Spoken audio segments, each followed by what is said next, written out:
네, 세계 경제 포럼에서 성평등 각 국가별 수준을 발표했는데 우리는 하위권입니다.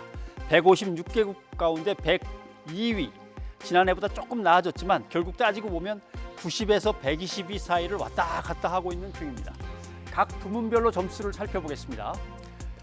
제일 점수가 좋았던 게 건강과 보건 이쪽이었고요. 정치적 기회 여기까지는 괜찮은데 교육에서 그다음에 경제 쪽으로 내려가면 점수가 뚝 떨어집니다. 그다음에 높은 자리에 제대로 올라갈 수 있는 여성의 기회가 점수가 제일 나쁩니다.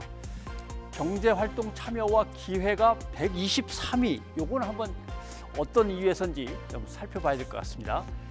자, 경제활동에 참여하는 남자와 여자의 비율이 괜찮은가 이것도 이제 보고요. 그다음에 같은 업무를 하는데 급여를 똑같이 받고 있는가도 봅니다.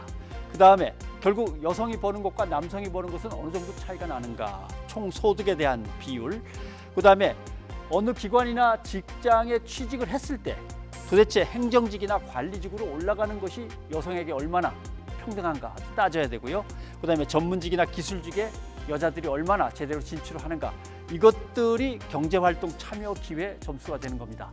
요즘 추세를 보면 이렇습니다. 교육과 건강 쪽은 계속 남녀 격차가 줄어드는 쪽이고, 지위나 기회 그리고 소득에 있어서 경제에 있어서는 계속 격차가 벌어지는 추세입니다.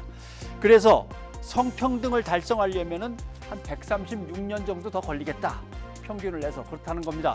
근데 이게 지난해 발표할 때는 한 100년 뒤면 되겠습니다 했는 건데 다시 36년이 늘어났습니다. 이것이 이제 코로나19가 여성에게 그만큼 더 가혹했기 때문입니다. 그래도 그렇지 우리가 이렇게 성적이 나쁠 리가 있나 한번 다시 고민을 해보겠습니다. 어떨 때는 108이라고 하고 어떨 때는 11이라고 하고 왜 이렇게 차이가 나는가 간단히 설명을 드리면, 예를 들면 이런 게 있습니다.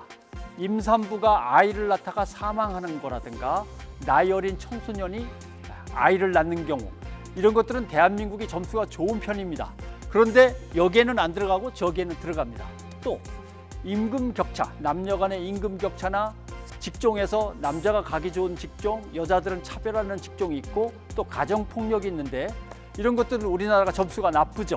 그런데 여기에는 들어가고 또 저기에는 안 들어갑니다. 자, 이런 차이가 있는 겁니다. 그러나 어떤 지표든 간에 나름의 의미가 있습니다. 우리의 목표는 빨리 성의 불평등을 줄이고 없애는 겁니다. 변상욱의 앵커 리포트였습니다.